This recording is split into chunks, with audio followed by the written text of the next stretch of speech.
Penguin Random House presents Missing in Action, Why You Should Care About Public Policy by Pranay Kotasthane and Raghu S. Jaitley.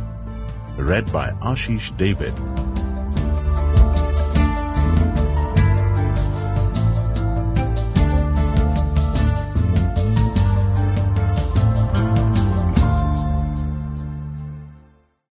We salute those who strive to strengthen the Indian Republic in ways small and big. Making public policy interesting again. ये जो public है, ये सब जानती है. The public knows everything. A song from the film Roti, 1974. Why this book? You, dear reader, have no shortage of reading choices. A pile of unread physical books, a long list of e-books, and many web browser tabs are probably staring at you expectantly. So, our first task is to explain why you should consider devoting that scarcest of resource, attention, not time, to this little book of ours. Public policies are all around us. They influence our choices, behaviors, and incomes. More so in the Indian context, given the state's wide-ranging ambitions. Despite this pervasiveness, public policy can be inaccessible, boring, or both. Because of this, quite contrary to what Rajesh Khanna, the star of Roti, would have us believe, ye public sab nahi janti hai. The public doesn't know it all. As Trump would have said, this book is an attempt to make public policy interesting again.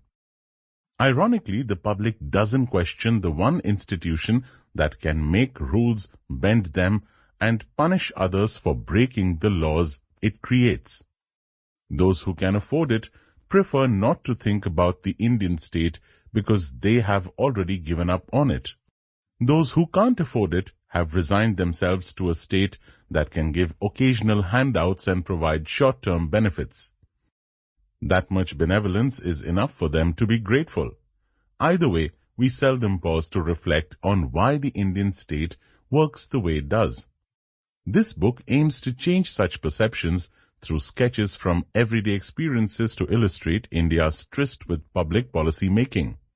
By the end of this book, you will have gone through some fundamental concepts of the public policy discipline.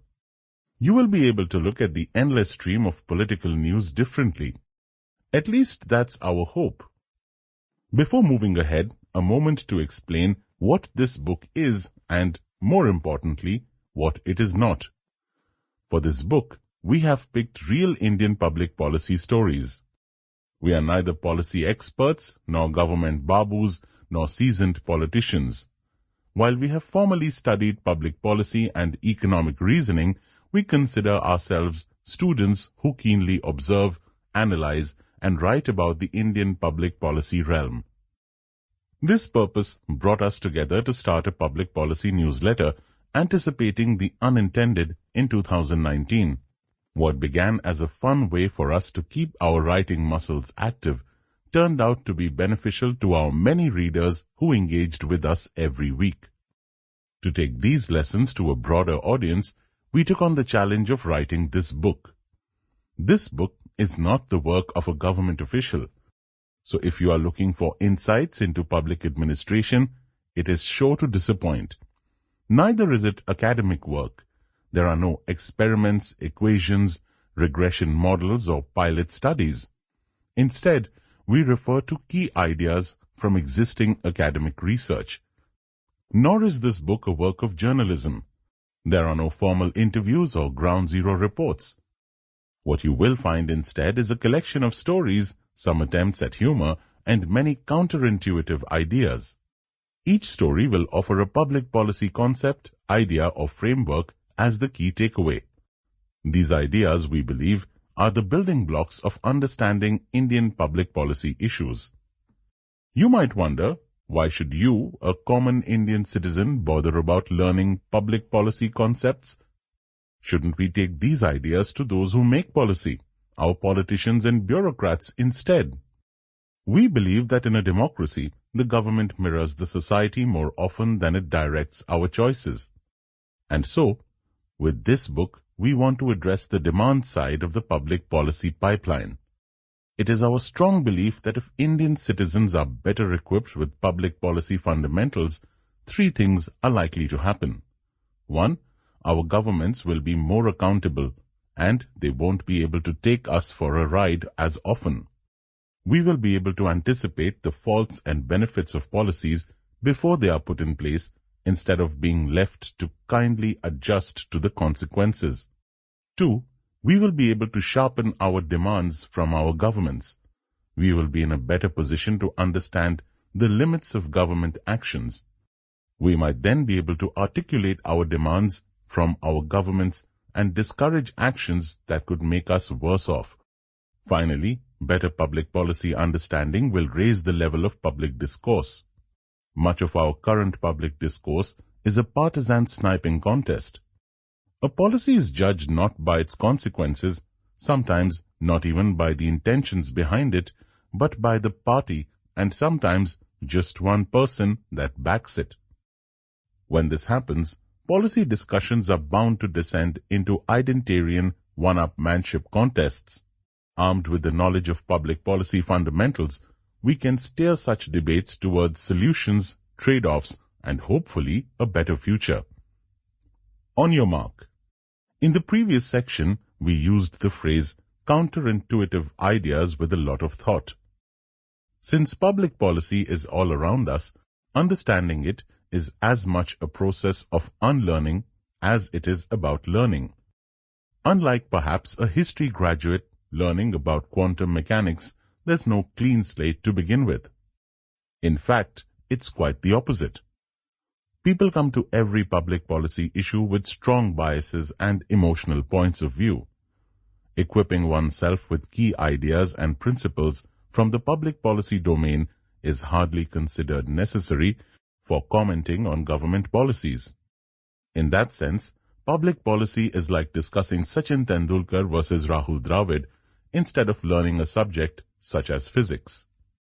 You might not have strong opinions about what's better, the electron or the proton, but you will have a tough time convincing die-hard fans of one policy about its weaknesses.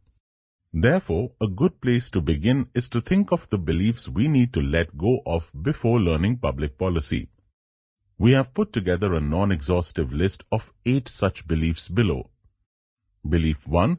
What I know is golden, so I can't let go of it. The first step is being open to the process of unlearning. Our prescriptions for policy making are shaped by our experiences, perceptions, and memories. Neither of the 3 resources is a true representation of reality. Hence, an unrelenting defense of what we have already learned is like falling into the trap of watching a sequel of a boring movie because you have already spent money on the first part. Belief 2.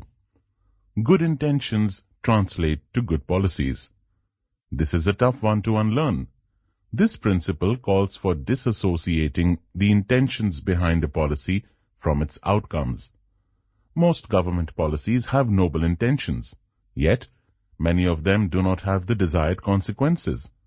How should we, as citizens, judge government actions then? The default response in India seems to be to evaluate a policy based on the stated intentions alone. Once things start going wrong, the blame is placed on poor delivery, corrupt politicians, and inefficient bureaucrats. There are 2 problems with this approach of evaluating policies. First, intentions are difficult to gauge. Few government policies are made with a stated malintent in any case. Thus, judging intentions is an unhelpful guide for evaluating policies. Next, imagine we had an insight into the minds of our policymakers and we could decipher their intentions perfectly. It would still be unhelpful to evaluate policies based on intent simply because even the best motives can lead to terrible consequences. Take the case of alcohol prohibition in Mumbai, which began in 1949 with the noble intention of preventing alcoholism. As a policy, it turned out to be one of the reasons why the underworld flourished in that city. Sample complete. Ready to continue?